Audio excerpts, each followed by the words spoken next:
Hello, this is DHG, and I'm getting into the Chernobylite review. This was a game I played. I generally don't showcase newer games, but if it's a game that I'm playing at the time, I might as well review it. So I'm going to start doing that going forward here. Show you a little bit of the gameplay. The main menu, my inventory's packed. You got a skills loadout. This is an RPG. It's kind of like a sort of survival horror / RPG. If I could compare it to any games, I would say it's an amalgamation of Fallout, Stalker, Metro Exodus. There's crafting, you do base building later on. The gameplay's pretty much divided up onto these small little maps. There's like, I think 7 of these that make up the zone. I don't remember what this little device is called, but this is how you gather ingredients from the environment. Use this back at your base or to craft things on the go. You can build some stuff when you're out in the field, like traps.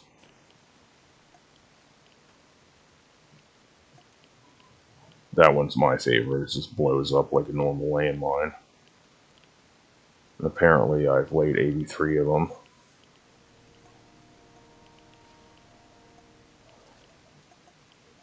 This is if you want to craft out in the field. You can build healing salves with that. That lets you create ammo. Gasman didn't really have much of a use for that thing. Use gas mask occasionally. And then this stuff changes the properties of each zone, because there's a couple things that's going to affect you during your gameplay. I played it on normal. On the harder difficulties, I imagine this is essential. You get these put down quickly. But the Chernobylite storms at the top, that's when this, probably one of the best antagonists I've seen in the game lately, the Black Stalker, he'll show up and he'll fight you. You don't kill him, but he can kill you pretty easily. Or, I should say, put you in a death sequence. You don't really die. This, what's this one do? This slows down the radiation. Radiation's the only one I really built these things for, because that radiation's a pain. That, it kind of works like, I forget what other game it was, but the more radiation, Fallout. Radiation damage you take and all that will just decrease off your max health. The radiation system's pretty much the same as Fallout 4. And this stops the monsters from coming into your world. I didn't bother with that just because when you kill them you get some resources. I'll try to find some enemies here to get into combat. Show you what that's like. I'll get into this in more detail later, but combat is not somewhere... Combat's not somewhere I rated this game very high. Just because I'm playing this on console and the controls are not very fleshed out for console. On a mouse and keyboard though, these problems should probably be alleviated, but I will get into that more later. Let me find some enemies here. I'm not going to do the story thing just because it'll be filled with spoilers.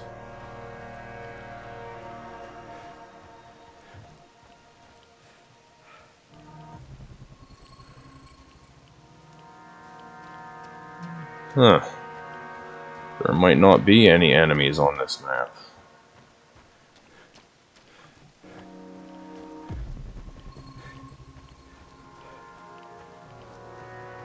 Oh! One of the monsters just popped up. Nice cue. You get the detection marker, and then they rush you. You can see aiming's not very good, but aiming sucks on the console.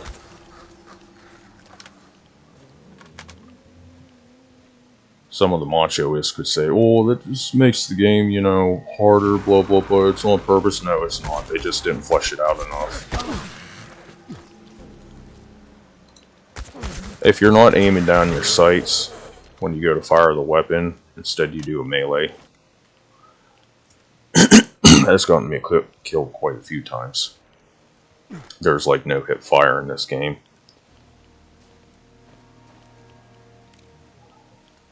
Hopefully I can run into some soldiers here. Or maybe I can lay a trap here for these guys. Show you how they work. Or, no, I don't have enough resources on me. Alright, well I'll just show you the rest of the game. This is your portable generator. This is what brings you back to your base. There is base building in this. People that have played Fallout 4 that like that feature will feel at home with this.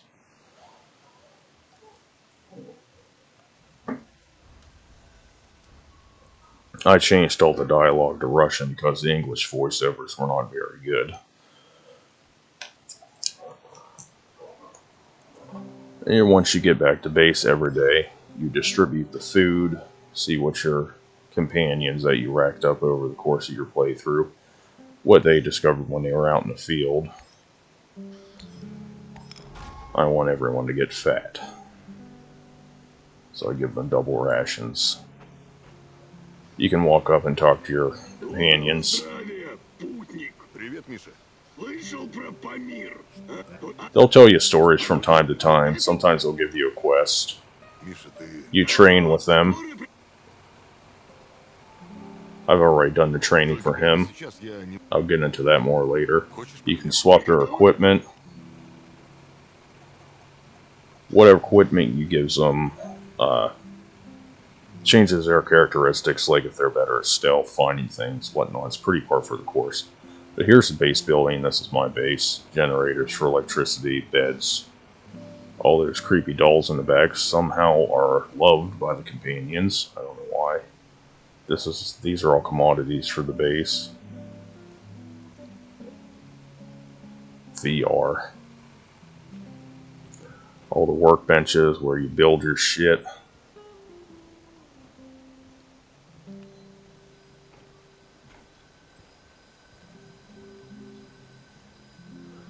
And then there's to show you what happens when you die. So I'm going to self-annihilate. A lot of this game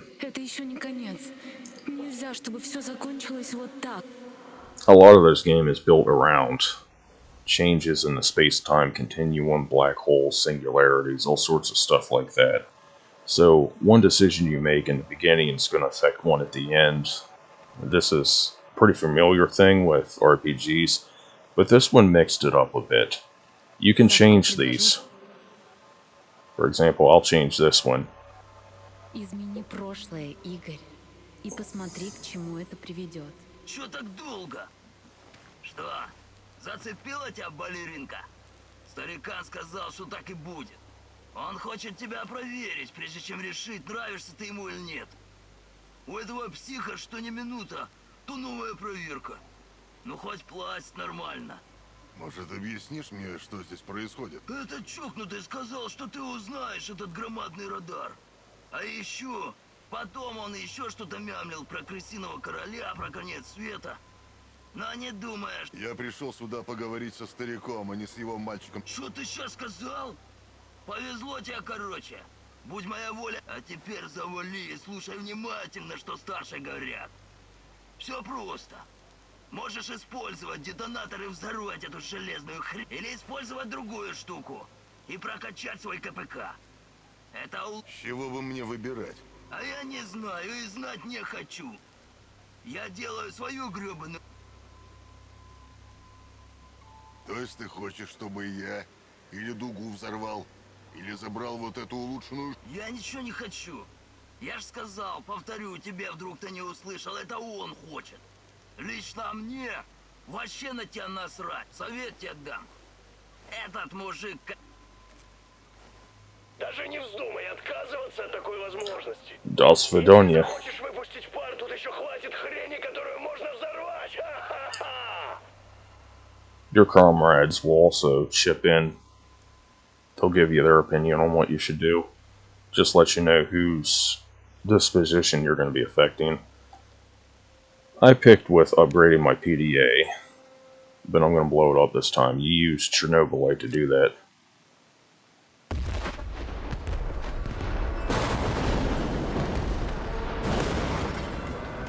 Chernobylite's picked up throughout the game in various amount of ways. It's good to have a lot of it because the end of the game can get quite tricky. I don't know if you have to make all the right decisions to get the optimal ending, or if you could, there's multiple paths to it, but I had to change up quite a few of my decisions to get to the actual ending of the game.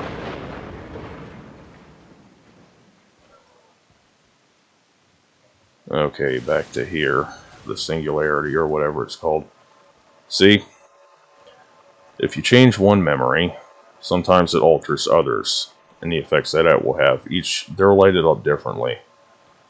I don't think I have any yellow ones at the moment, but yellow ones mean that you can change someone's disposition. The red one means you have to interact with that, or you cannot leave this, the singularity, you can't leave this dimension.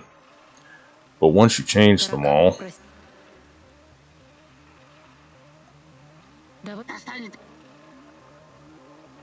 Если надо, сожги это, нам нельзя.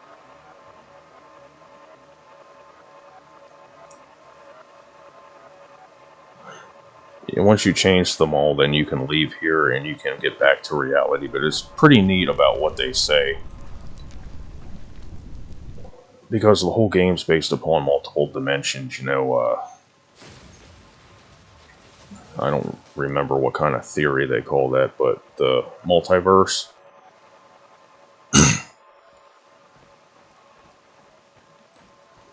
And later on at the end of the game, the impression it gave me was that each of these different realities, each time you change a decision, you just go on in a parallel timeline. So the events of the world in which the first decisions you made is still going on in a parallel timeline. This is all made clear later on. See, you can't leave. You have to resolve those red ones before you can move on. But the events in the parallel timelines keep running their course, and eventually you'll have like 9 or 10 or however many decisions you decide to change with Chernobylite. You'll have those alternate verses going on. I thought that was pretty В cool. убежище таракана ты столкнулся с выбором. Ты решил Давай передвинем шахмат. Еще кое-что. Отлично. I'm having a hard time explaining it because I'm listening to the dialogue while trying to explain it. Такое. Да на это Я не... Прости, Тарак. Ладно.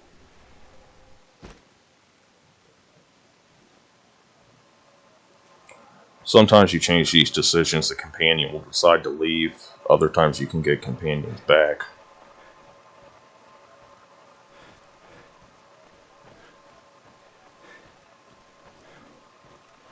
But this is pretty much the main gist of the gameplays. Changing all this stuff around along with pretty straightforward RPG progression. I'll take a good look at that and read that.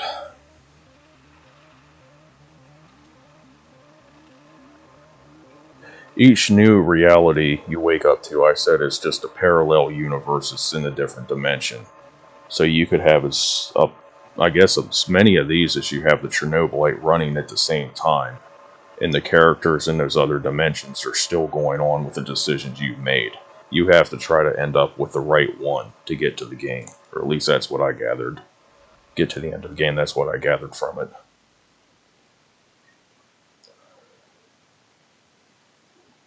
Okay, and once I get back into the base, I am going to read off my pros and cons and neutral checklist. Let me find a good backdrop for it. Я знаю. С чего бы мне тебе доверять? Oh yeah. Рыжий. Aside from your comrades giving you some missions, occasionally people will bring you up on this old radio. That's what he just did. Это был... А, Вот... я- Ну, кто... Alright, overlooking the zone here. I'm gonna get in my checklist. Okay, first on the pros list, the Black Stalker is a great antagonist. First couple times you run into this guy's gonna send a shiver down your spine. He can hop into your world quite a bit depending on how much you play the game. You get more encounters later on, but first time you meet him, it's pretty cool. And he ends up being an integral part of the story. So, he was a really good antagonist. I liked how the main story brought in some of the horrors of CRISPR technology and gene editing. That's going to be a hot topic in politics pretty soon here, as that becomes known to more people.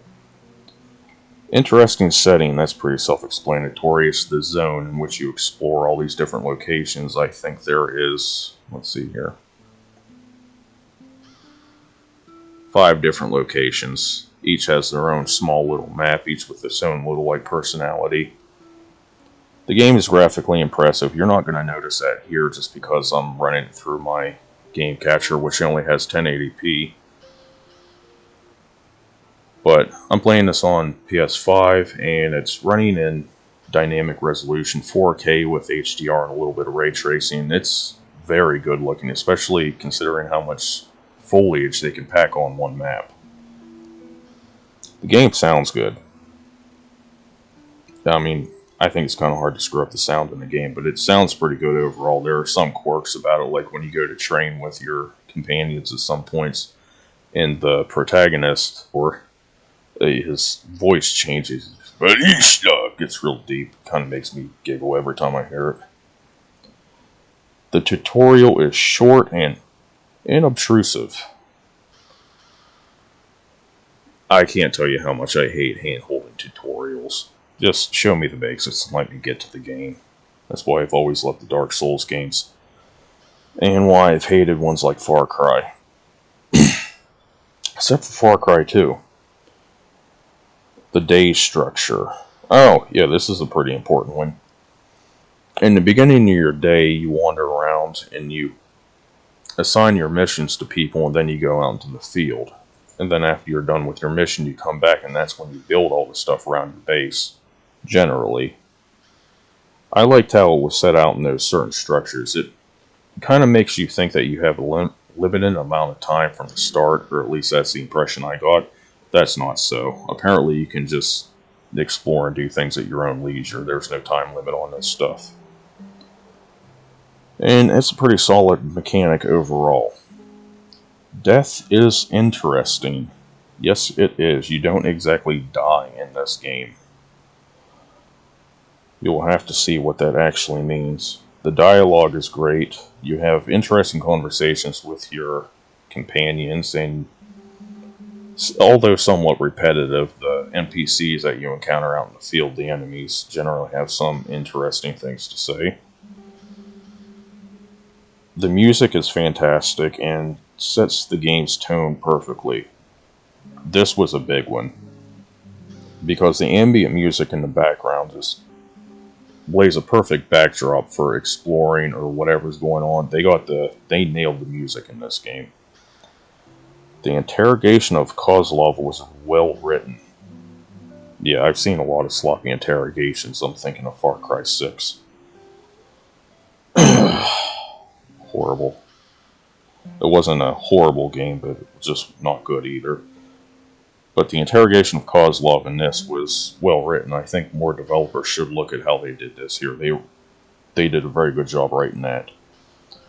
Medical administration of Chernobylite parallels the horrors of experimental mRNA technology. Yeah, it's basically about scientists playing God. And with the sort of vaccine technology that they're getting into now due to loopholes in let's say governmental regulation, the same technology that they use to create vaccines is being used to create bioweapons, because they're essentially the same technology involving research. And that's been a loophole. They're kind of immune from litigation because of that. No enemy outlines in combat, making combat difficult. This is another thing I hate about most games. They try to make it appeal to too many casual players. Just stop with the damn hand holding. I can't stand how in like the Far Cry series and other shooters you'll usually see these big enemy outlines. You can mark your targets and stuff. It makes the combat so easy and so ridiculous. There's no sense of tension. It's just stupid. Developers need to stop doing that. I mean, if you're going to make a game and you're going to try to increase the difficulty, stuff like that, or you want to have a clear direction, I think Elden Ring's shown that players like to be pushed, so stop with the hand-holding. I already touched on this, but scientists playing God parallels modern times with Fauci. I am the science. The real bad guy in this game is like a mix of Fauci and Klaus Schwab of the World Economic Forum. Okay, so those were all the pros about the game. The cons. Some of these are directly related to console. So I would give this... I'd still have to play it through it on PC, but I imagine I could give this a slightly higher rating on PC.